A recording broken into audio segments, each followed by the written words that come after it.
talk. Yeah, and then people pop up here and put comments. Hey guys, we're back again live. If you're listening to the show, please comment on Facebook and YouTube. If not, no worries. Just listen in. Let us know how we sound or how we look. Sometimes the video's been a bit fuzzy, just because the internet here at the exhibit area has been less than perfect.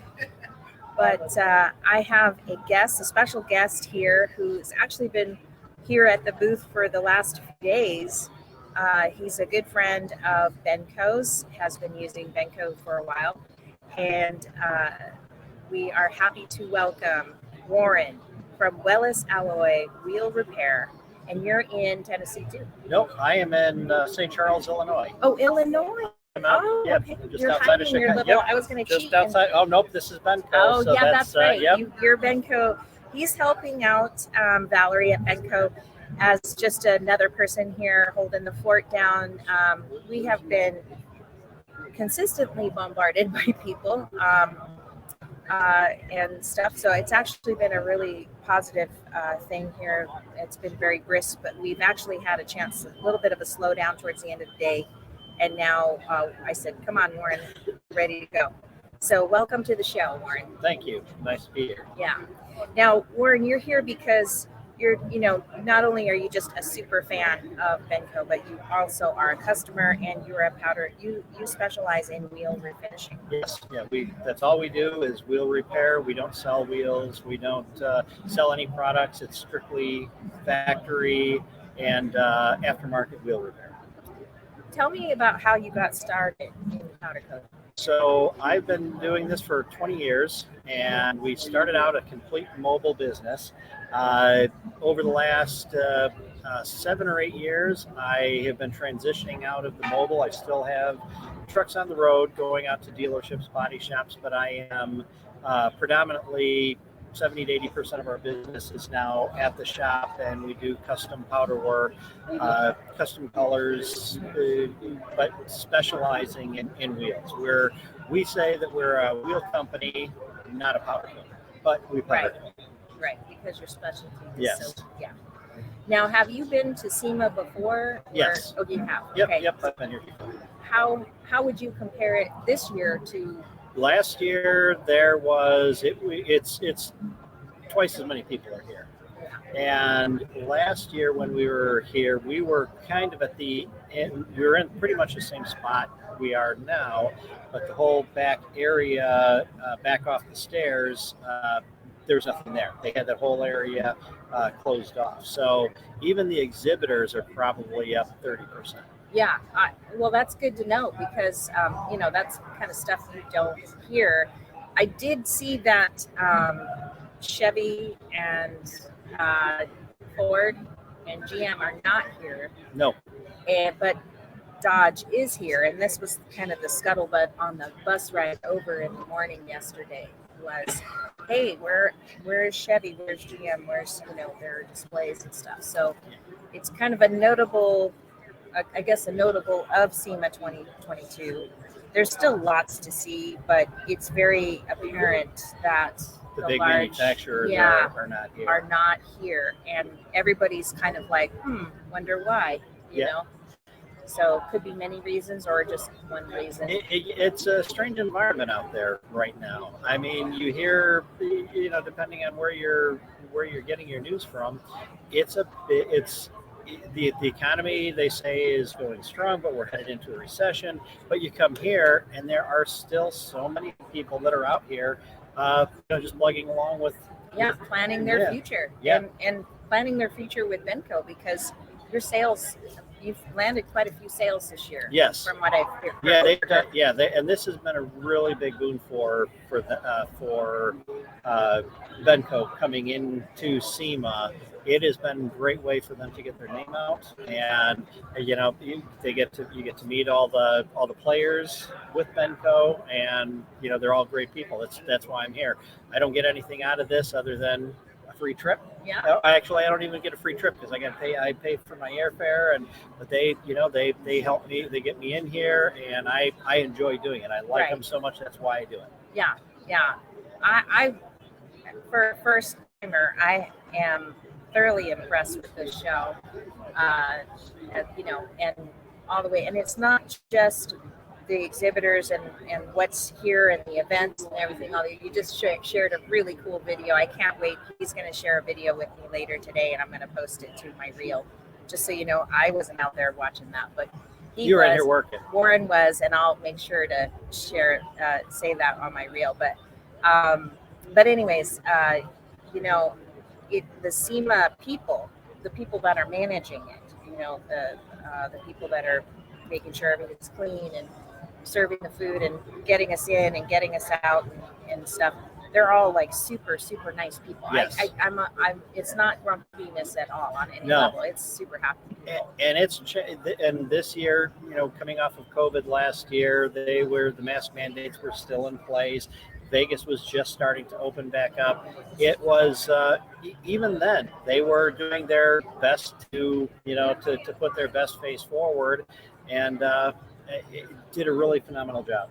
Yeah. They've done, and especially it's nice to see people back out enjoying themselves. Yeah, I'm not worried about anything or anybody here. Everybody's like super mellow and fun and just ready to have a good time. A couple of guys kind of snagged some of my hats without me knowing, and we caught a couple of burglars. Yeah. And Valerie was like, "Hey." But when you got cool swag, I don't blame them at the same time. No. And they just, hey, it's free. Why, you brought it to give away, so why don't give it away? Yeah, they think it's just because it's sitting on this table next to me that it's free, and it's not free. But getting back to your business, how many employees and what size are your ovens? So I have 6 employees. I have a 24-foot powder booth, and I have a 17 by 10 by 8 gas oven. I also have a small 6 by 6 batch oven that's electric. And we're very small volume. As a whole, we probably do about 30 wheels a day. Powder coating probably averages between 12 to 16 wheels a day. But we also do customer waiting. We repair wheels in an hour. Right. We get customers that will come in with curb damage. We can offer same-day powder coating if people want to, take advantage. People camp down their car for a couple of days, and we do everything. We do the mount, the balance. We do, people just drop their cars off. All of our repairs, our welding, straightening, all of those are included in our typical pricing. So if you're powder coating, and we're about the only people in town. Everybody else does, all the other guys will do, they'll powder coat your wheels, but they don't straighten. They'll powder coat your wheels, but they put the powders on. And this is one of the reasons why I got into this. We were mobile, doing just wheel repair, and I had a couple of powder coaters, local guys that I would use, and the turnaround that we were experiencing, the quality was inconsistent. So I was not expecting any of this to take off, but the powder coating did, and it was a really good accent to my already popular business, and then it just started replacing my regular business. So you can't go wrong there. Yeah, you just follow the lead, right? Yes. Yep. Yeah. Well, that's awesome. At what point, you went from this mobile situation to powder coating and in a shop, at what point did you start thinking about Benco, or like thinking, okay, I need a simpler way to, So about 7 years ago is when we put the powder coating on. And I was using the B17. And that was great. It's sped up our strip times, because prior to that we were sandblasting, and it was just too time consuming. So early on, a competitive company came out while I was using the B17, a competitive company came out with a chemical, a hot tank, an something eco-friendly, Right. and we were using that for a few years, and it improved our business vastly. Then just so happened COVID hit, and Phil Streeter walked in the door, and I started talking to him. There was a travel limitation, so my other supplier couldn't come in; they couldn't Right. travel in. I see. And so we ended up, just based on purely on price, I made the decision to switch over because I was saving 50%. And it turned out after I started using it that it was also decreasing our strip times by 30 to 40%. Whoa. So, I mean, I couldn't believe it. I was saving 50% and I increased my. What kind of wheels were these? Were these previously powder coated or previously painted, or you do them all? This is everything. This is Didn't matter what this the is coating these was. because we predominantly deal in factory wheels. Okay. And you've got a lot of different types of wheels out there. The Germans are by far they use an epoxy based primer. Right. That is one of the harder ones to strip. I heard it's 7 layers actually. And it's between primers and coats. Yeah, and it is not, and that varies by manufacturer. Right.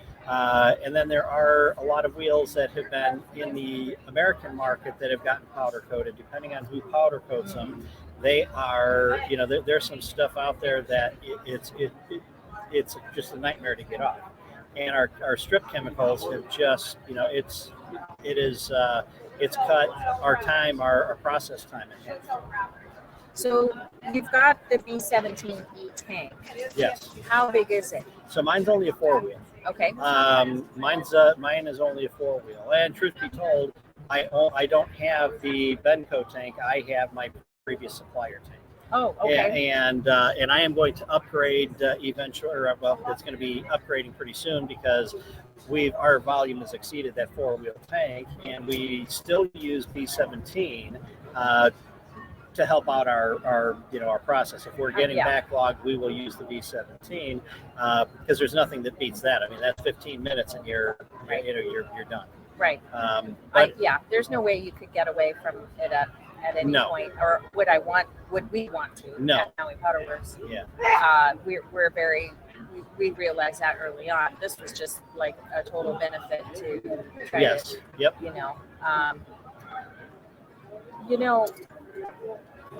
I have a thought. I'm coming to this thought.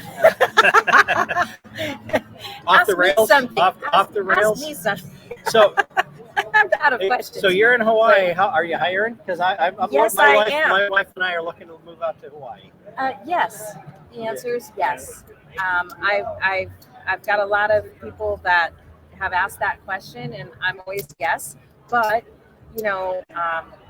it's very expensive there, and yes. the rent or finding a place can be difficult. Yeah. We're trying to kind of get ahead of that in anticipation of possibly having to hire someone on the mainland, here in the mainland, and relocating to help us, because I don't know if we can find the talent that we need at the level that we're at right now. You know what I'm saying? Yes. Yep. Because we're ready to kind of let it be run by somebody else, and or we're getting close. Let's just say that. And I don't want to. If we can find the right person on Maui, that's a benefit. But they have to be able to learn quickly and stuff like that. Yeah. Yeah. And it would be such a relief to know that somebody already has that skill set, and maybe we just show them some of our processes, and Yeah. And that's what I'm kind of at that crossroads with my business as well. It's getting difficult for me to manage it by myself.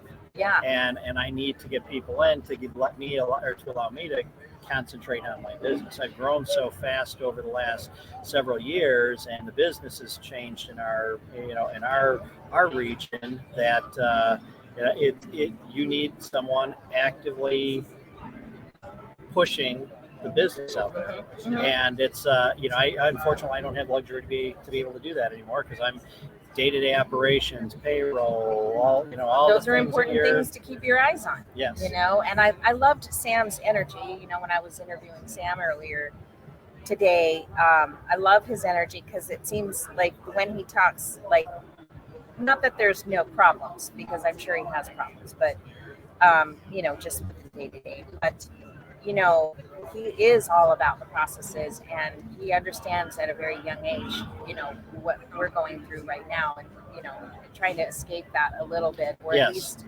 your mind at ease, not be stressing and stuff. Yes. Yeah. And I'd really like to hear more from him. He promised that he'd like to join me again, maybe even more on a regular basis, depending on his time level. But yeah, it can be difficult. Do you use QuickBooks in your business? I don't. I actually have no, I don't use QuickBooks anymore. I use a program out of New Zealand. It's an accounting software. All online, and my guys can access everything. All my invoicing is done off of the phones. It's a product called Xero. Yes, I've heard of Xero. Xero. Yeah. Yep. And it's like QuickBooks. It's more. It is kind of. It's not once it's set up, it's very intuitive to use. You can have up to 35 users with no extra. Whereas if you're on QuickBooks, you get 3, and you got to pay, and then they're doing all the sales calls for you. But this I've been using this for close to since 2015, and it works out real well. Yeah, I've heard of them, and it's funny how you always hear about QuickBooks, but you don't hear about Xero here in the United States. But I have heard of them. I think the first time I heard about them was in 2015. Yeah. I just was already kind of in it, and I'm a little sketched to go online, at least with the QuickBooks. I don't know about the Xero, but I like the desktop version. I personally. Do they still make the desktop version? They do. Now? They do. Yeah. They do. Because I heard that they were doing away with it, and it was all. Well, they keep saying that. Yeah. But you're going to have like what, 1 million bookkeepers that manage businesses every day go into like panic mode. Yes. I doubt it. They're like a long way from that, I think. Yeah. And about a year ago, I bought the assets of a repair shop, and I kept the shop going for about 6 months to a year while I was setting everything else up, and we used QuickBooks with that online, and I absolutely hate it. I like the desktop version, but the online version because you can't change. You cannot change it after there's like and I'm like, well, that's stupid. Yeah, and it's not as user friendly. Yeah, it's not as user friendly, especially when you're with your day-to-day operations. It's great, and you almost have to have an accounting degree to use it. Right. I mean, I get it.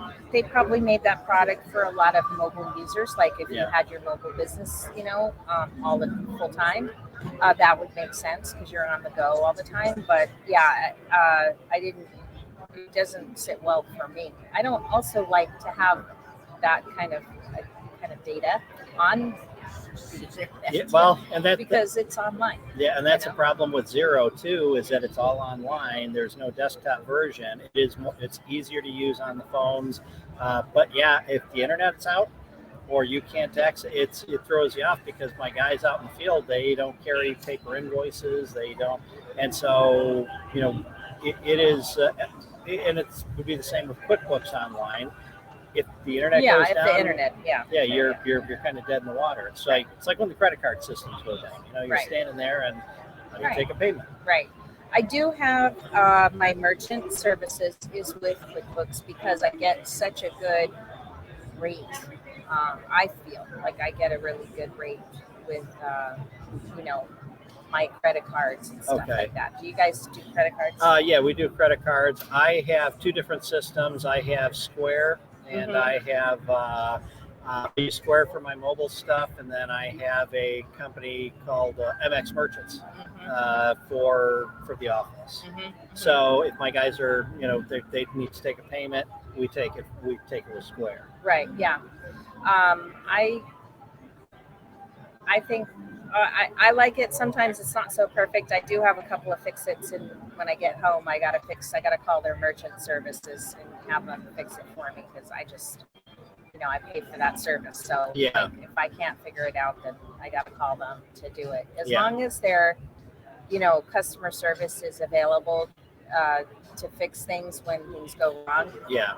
And you're not waiting 2 hours on. Yeah, I've had to escalate things a little bit, mainly because I had originally had my company was the original owner of the QuickBooks, and then when I closed that company down, I still had the name on there, and it just was bugging me. And it seemed easy enough just to change the name, but oh no, you try to change the name and address of the original owner, it's a nightmare. So I've had to escalate that, but then when I finally escalated it and I got that special services people, they were the nicest people ever. So like they were very cautious and helpful, and got everything done that I wanted, all my little bucket list stuff done on the checklist, done on the stuff I wanted to fix. But yeah, software can be frustrating sometimes when it doesn't work right. Yes. Yep. And anything dealing with credit cards is always kind of a pain to deal with in the first place too. That's one of the reasons why I like this, or why I like it's a little company, but they bill us at the end of the year, or at the end of the month. Whereas Square takes out every transaction. So when you go to reconcile your books and all that, you have to figure, okay, well, did someone short pay, or is it just the processing fee? Because you don't know. Right. And then I'm always worried. Well, I just had my first day here, just to share. My first day, I got an email, or I got a text from my bank that my card got hacked.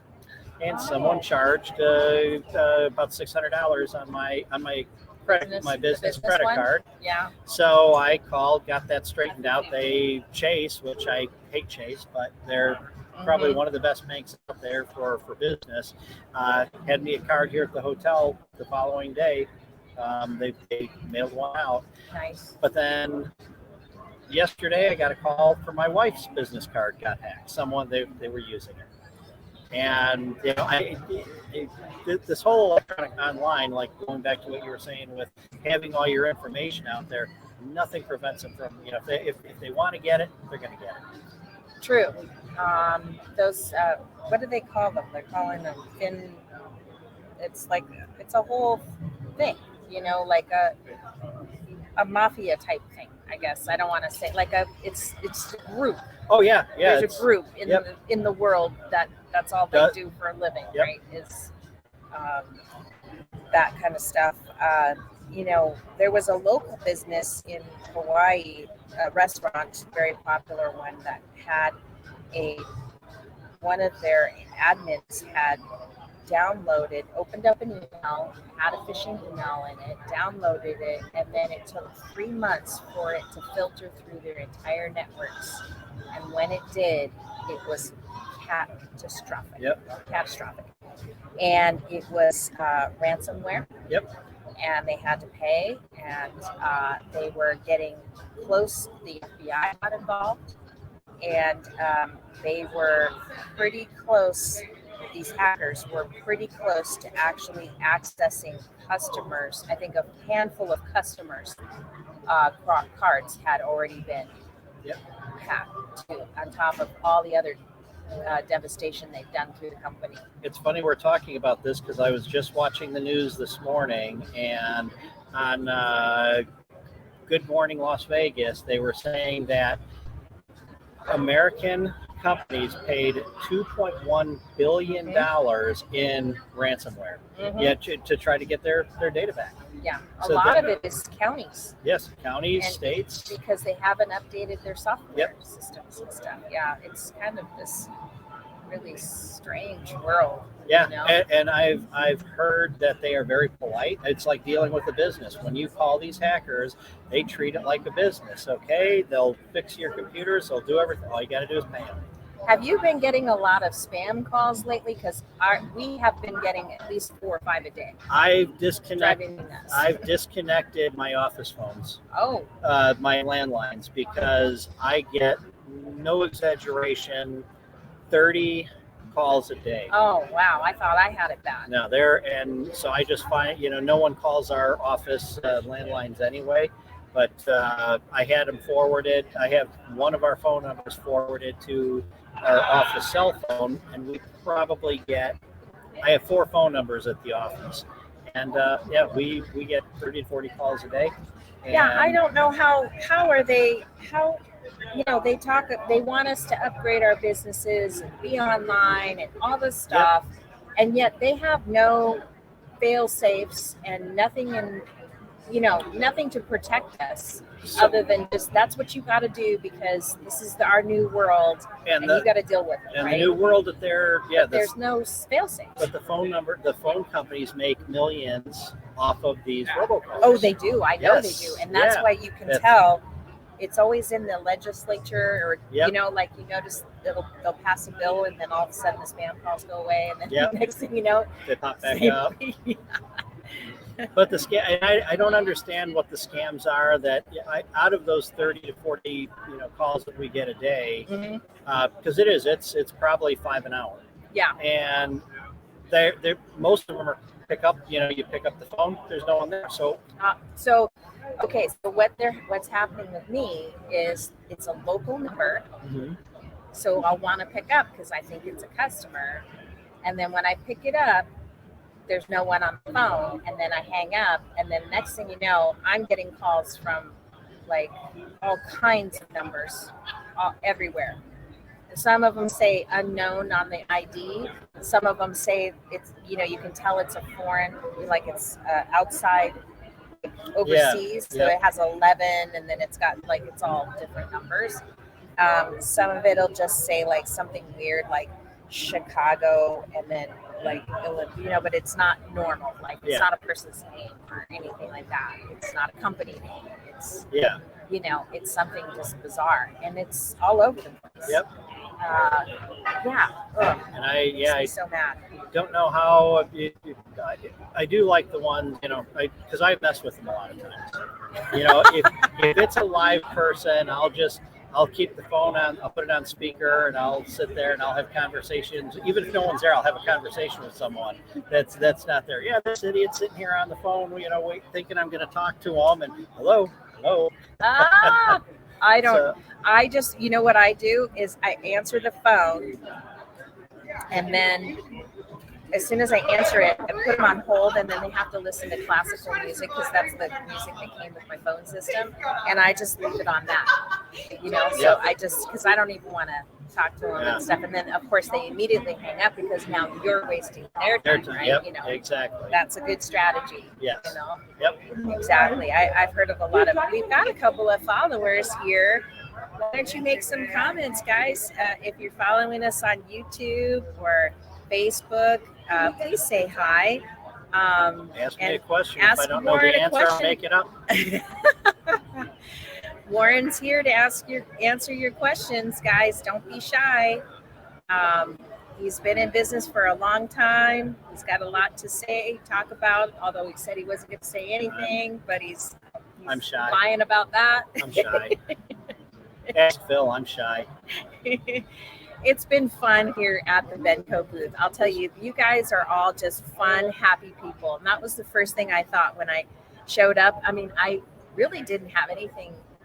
Like, I was literally like messaging Lindsay, or I think Valerie's daughter, who manages the Instagram, and I messaged. I'm like, I don't even have Valerie's cell phone. Phone. And so I was like, hey, what's her number? I gotta call her. I've landed. Yep.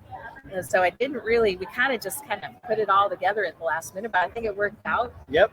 Yep. We're strategizing for next year, possibly. You know? I was told we were staying at the Luxor, and so I showed up at the Luxor, and with no plan. Well, no, as a matter of fact, I was just checking in. As I was walking in to check in, Phil was there. Just showed up at the same time I did, so it all worked out. Yeah. I'm over at the Tropicana. There's Ashton. Hi, Ashton. Best tips on getting more local work and repetitive customers. What a great idea. Yes, answer that. So, depends on what your market is. I don't advertise. All of my work comes from word of mouth. My mobile business helps because for as far as dealer work, because we get a lot of employees that will send their wheels in. But as far as I wish I could answer that question better, but it's do a good job, treat your customers right. We stand behind everything we do. If we mess something up, our customers know it before they do. Yeah. And that communication is key, and that's where our work comes from, is word of mouth. Right. And we're in a highly competitive area. Yeah. Oh, you are. Oh, yes. Yeah. Okay. Yeah. I would guess that you are. Illinois is a pretty populated state. Yes, and we have some of the largest. I shouldn't say largest, but we have some very large shops within a 20-minute radius of us that they do hundreds of wheels a day, and we can't compete on price with them, but we can compete with quality. Right. So if you're looking for local work, a really good resource are your local tire shops and your body shops, because they don't want to down a vehicle waiting for a wheel. The insurance companies will give them X amount of dollars, and as long as you can come in with those prices for they don't care if they're buying a remanufactured wheel from one of the reman facilities, or they're coming out and you're doing a spot repair, or you're powder coating the wheel. It's, as long as they're getting the wheel done, they're getting it competitive. Those are good resources, because with the big guys, LKQ, Coast to Coast, Wheels America, they've gotten so big that the biggest complaint I'm getting from customers out in the field is color matches. Yeah, that's a good question. And before we get into that, I have one other comment to make about customer outreach for getting more customers and repeat customers. And I think that you kind of hit something on the head here that I've been thinking about for a while, and that is, how big is your region? How big is your population? Who makes up your population? And I think that is something that cannot be overlooked. You need to be in an area that is large enough to constantly grow your business, or you'll hit the ceiling at some point. Of course, there's always like online work. You'd be surprised how many people will mail you stuff. Now, we're on an island, and people do mail us or ship stuff to us. And we're doing a job from Hawaii right now. He shipped all his stuff to us. Think about it that way too. What can you do to get away from, to get work that may not even be in your state? Yes. Part of what I wanted to say was, that's why I created the directory, was because the directory attracts those kinds of leads, or at least that we're starting to get those kinds of leads and stuff like that. So that's another way, hopefully in the future, we can kind of do that. And I don't think we haven't really talked about population and, demographics and people and what industry. You're in an area that probably has a lot of trucking, or across, I don't know, like how remote, or how are you? We're in a highly populated area. Yeah, we are the farthest suburb where we're at. We're one of the farthest suburbs west of Chicago before you hit Cornfield. Mm-hmm. But we're only 30 miles away from Chicago, so we're in a big we're in a huge market. And you bring up a good point, and I don't want to sound stupid here, but that's how I ran my mobile business, was by, we looked at our populations. We looked at the number of tire shops, body shops, dealerships in the area, But since my business has changed so much to retail, that's where I've been targeting.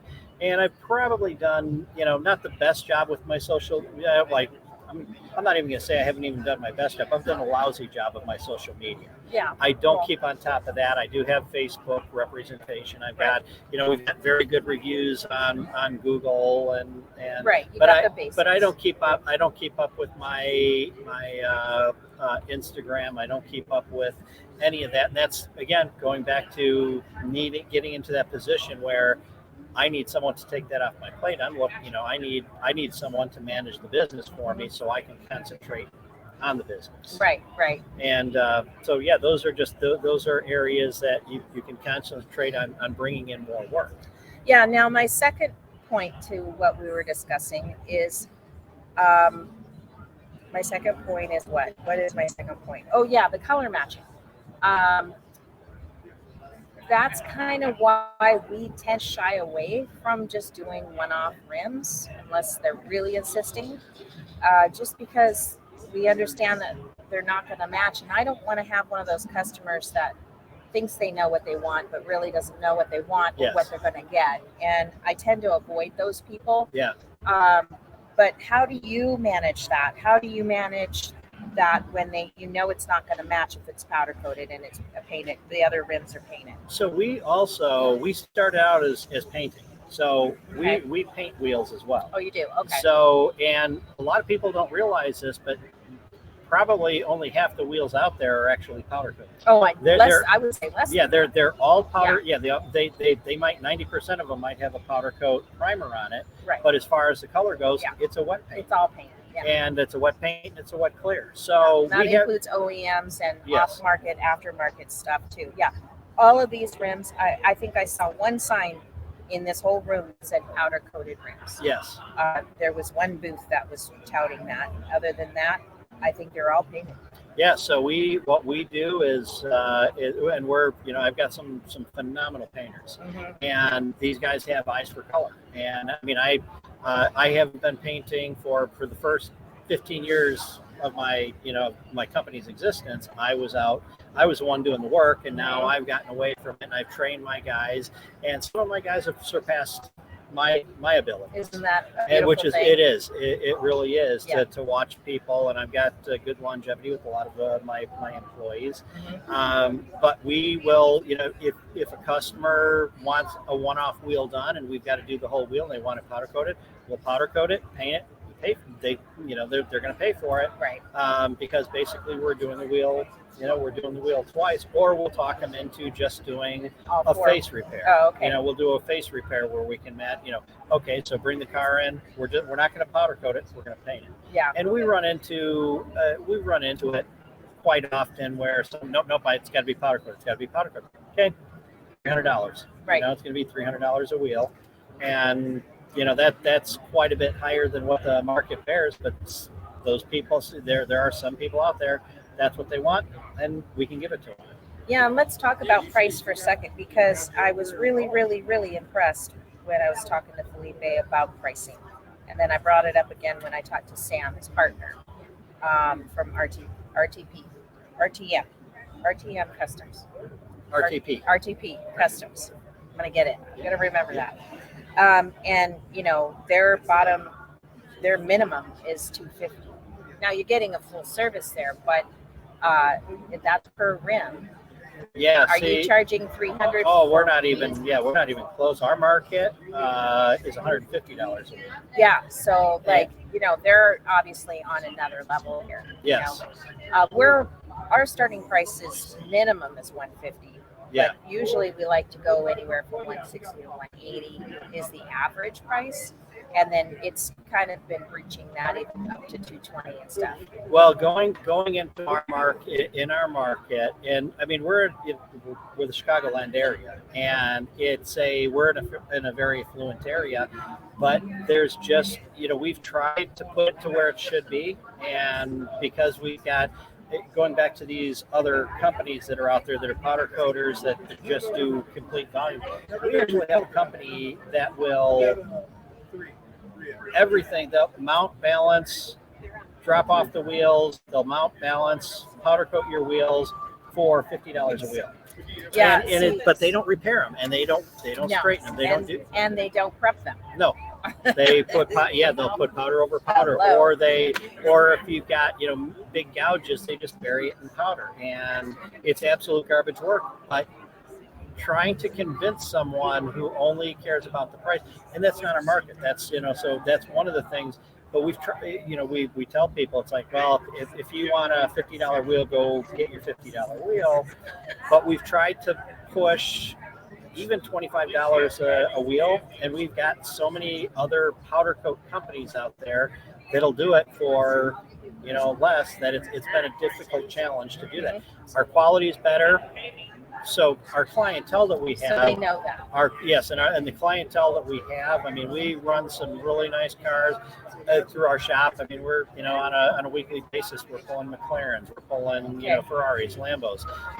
But I would say 80% of our customers are bringing their Ford Escorts or their Ford STIs or their Volkswagens, and they want it done right. And they don't care that I know I can drive out I can drive out at 45 minutes down closer to Chicago and get it done for half, but I want it done right. Right. And so your customer is someone that cares about their car, severely, like extremely, and not just that it's my, not just a daily driver. It could, taking the kids to school. It's more like, this is my car, and I put my time and effort into it. Yes. Yeah. And that's a great way to define a customer. Right? It is. You have to go there. And I have learned over the year. Well, no, I really haven't learned, but I've tried to learn that we're getting into a market where I can read a lot of the customers, and if you get somebody that comes in, they'll use keywords. Oh, my wheel's going to be brand new. Well, if you want brand new wheels, go buy brand new wheels. This is what we're going to do. This is what trigger words. The trigger words, and they're very triggering for me. Yes.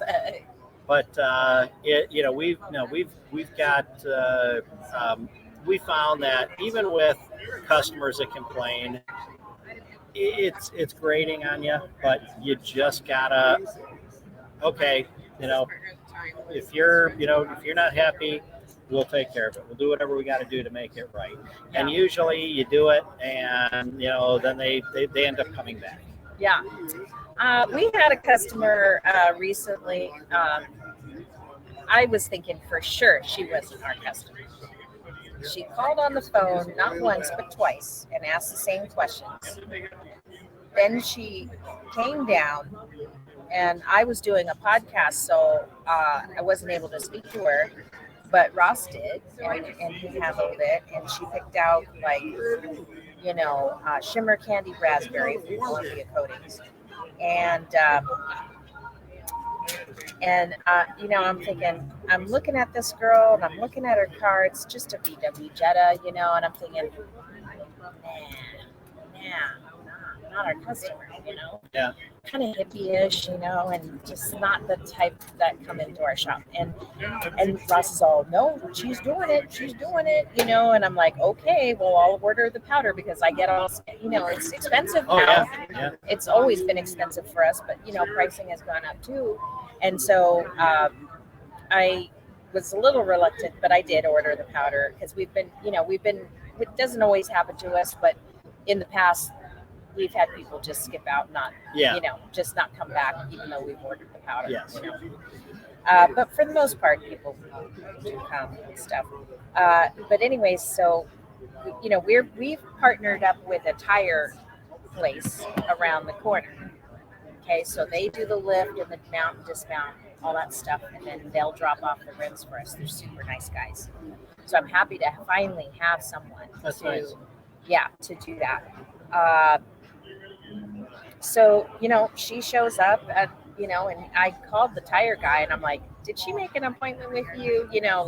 Is this, and she actually went down there, made the appointment, saw him in person. I mean, the whole thing. And I'm like, okay, maybe I'll believe her now, but yeah, it went off. And then on top of that, she called, she was so thrilled. Of course, we put it up on Instagram and she liked it. When I went to go drop off the rims, the guys are all, hey, come over here. She left us a present in the front in the car, and I'm like, did she leave? Like, did she leave like a dirty diaper, or like, some stinky stuff or whatever, And I peek inside because it's on the lift, but it's low, on the lift, and I peek inside, and on the passenger side seat is a bag of weed. I had a customer do the same thing. And I had the customer do the same thing. And by the time the car left, it was all gone. I'm like, okay, come on, guys. You can't be doing that. That's funny stories in Yes. podcasting or Yes. powder coating, but isn't that funny? That was the first. Yeah, it's legal in Illinois now. So. They were super happy. Yeah. They didn't even want to touch it, actually, to be honest with you. But I didn't want any of it. But it was like, and and that was like, I was thinking, you got this. And you know what? When Ross came in, when she came down and talked to Ross, she asked Ross, with this color, now this is before with the weed, okay? She asked Ross specifically, will this color attract the police? Really? And so he told me what she said, and then he's like, oh, well, like. So we do a lot of custom color. We do a lot of pink, a lot of neon purples. One of my favorite colors that we do quite a bit for motorcycles is shocker yellow. Oh yeah, I love that color. That's a nice done color. Properly, that is an absolute. We've gorgeous. done some. We did a CTS, Cadillac CTS that does drag racing or whatever at the Raceway Park. But yeah, he's got that color until he dented it. He didn't dent it. He had it bent or something. He had to get new rims. Yeah. It was too bad. But yeah, that's a very nice color. But anyways, I thought, wow, what an odd question to ask. And then I'm thinking, is she like a dealer? Or then your mind is going crazy. Like, what is? Was that legal in right? Hawaii, or is it illegal in Hawaii, or no? It's kind of illegal. Okay. It's illegal stuff. But they kind of look the other way. Yeah, I mean, you can have a medical marijuana license. Okay. That, but she didn't strike me as that person. Yeah, Chicago and Illinois, we're greedy. We want gambling. We want all of our, anything to raise revenue for one of the most corrupt states in the nation. Let's get political. Oh my God, I hate that mayor of yours. Oh, I hate her. It's just like a freak on a leash. Yes. Anyways, that's all. We're going to end that. We're going to end on that note. How's that? We will end it. I think we've still got some listeners out there, but I know we're kind of coming up on a hard deadline because I think we're ending pretty soon. Yep. It's what time is it? It's 4:50. we gotta close up, minutes. And I gotta put my stuff away. So, Warren, it was great talking to you. It has been a pleasure. It has been, and we'll be here half tomorrow. You weren't. I didn't shut up. No, you didn't even. Nope. Yeah, you just once you got started. I've been told that I have the gift of gab. Yeah, I think you've proven it. Yeah, pretty well. Well, thank you very much. All right, aloha, everybody.